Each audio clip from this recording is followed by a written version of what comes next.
शीतल 39 साल की एक सख्त और समझदार महिला थी। पति की मृत्यु के बाद उसने अकेले अपने जीवन को संवारने और निर्णय लिया था। समाज के दबाव और लोगों की बातें सुनने के बावजूद उसने अपना आत्मसम्मान बनाए रखा और अपना जीवन एक नई दिशा में ले गई। वह एक स्कूल में पढ़ाती थी और अपनी मेहनत से एक छोटा सा घर बनाया था। शीतल का भाई रघुवीर एक व्यापारी था। रघुवीर ने अपने बेटे आर्यन को पढ़ाई के लिए शीतल के पास भेज दिया था। आर्यन 21 साल का एक होशियार और आत्मविश्वासी लड़का था जो शहर के एक प्रतिष्ठित कॉलेज के इंजीनियरिंग की पढ़ाई कर रहा था। शीतल के साथ रहना उसकी पढ़ाई और जीवन शैली के लिए बेहतर था क्योंकि वह अपने माता पिता के बिजी शेड्यूल के कारण अक्सर अकेला महसूस करता था। शीतल और आर्यन के बीच का रिश्ता शुरू से ही बहुत खुला और सहज था। शीतल ने हमेशा उसे बेटा माना और उसे हर चीज में मार्गदर्शन दिया। आर्यन भी उन्हें बहुत सम्मान और प्यार से देखता था। शीतल का स्वभाव संयमी था। सुबह जल्दी उठकर वह आर्यन के लिए नाश्ता बनाती, उसे कॉलेज भेजती और फिर अपने स्कूल चली जाती। शाम को दोनों एक साथ बैठकर बातें करते, पढ़ाई की चर्चा करते और कभी-कभी पुराने फिल्में भी देखते। यह माहौल बहुत खुशनुमा और सकारात्मक था। आर्यन को शीतल का हर काम प्रभावित करता था। उनकी सादगी, उनकी बुद्धिमानता और जीवन के प्रति उसके नज़रियों ने आर्यन को गहराई से प्रभावित किया।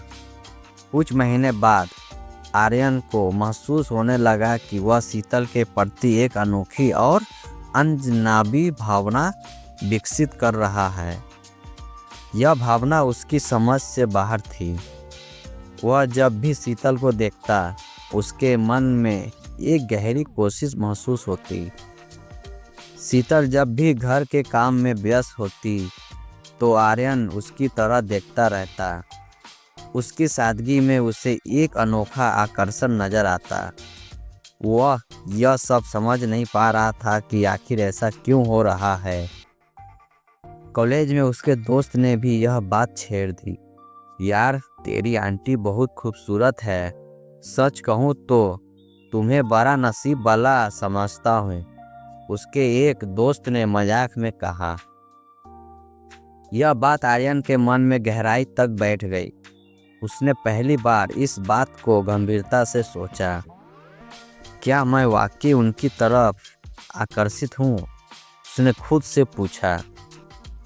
आर्यन ने अपनी भावनाओं को रोकने की कोशिश की, लेकिन हर बार वह असफल होता। वह जानता था कि यह गलत है, लेकिन उसका मन उसे बार बार शीतल की ओर खींचता था। शीतल भी आर्यन के व्यवहार में बदलाव महसूस करने लगी। वह पहले की तरह सहज नहीं था। उसकी आंखों में एक उछल और असमंजन झलकने लगा था। एक शाम जब दोनों डिनर कर रहे थे, शीतल ने हल्के स्वर में पूछा, आर्यन, तुम्हारी पढ़ाई कैसी चल रही है? आजकल तुम थोड़े चुप चुप रहते हो। सब कुछ ठीक है ना? आर्यन ने कुछ नहीं कहा। उसने सिर झुका लिया और खाना खत्म करके अपने कमरे में चला गया। कुछ दिनों बाद आर्यन ने हिम्मत जुटाई और शीतल से बात करने का फैसला किया। एक रात जब शीतल पढ़ रही थी, वह उनके पास गया। आंटी, मैं आपसे कुछ कहना चाहता हूँ, उसने झिकझिकाते हुए कहा। बोलो बेटा, क्या बात है? शीतल ने प्यार से पूछा। आर्यन ने गहरी सांस ली और कहा, मुझे समझ नहीं आ रहा है कि मैं ये कैसे कहूँ, पर मैं आपको लेकर कुछ महसूस करता हूँ जो शायद गलत है।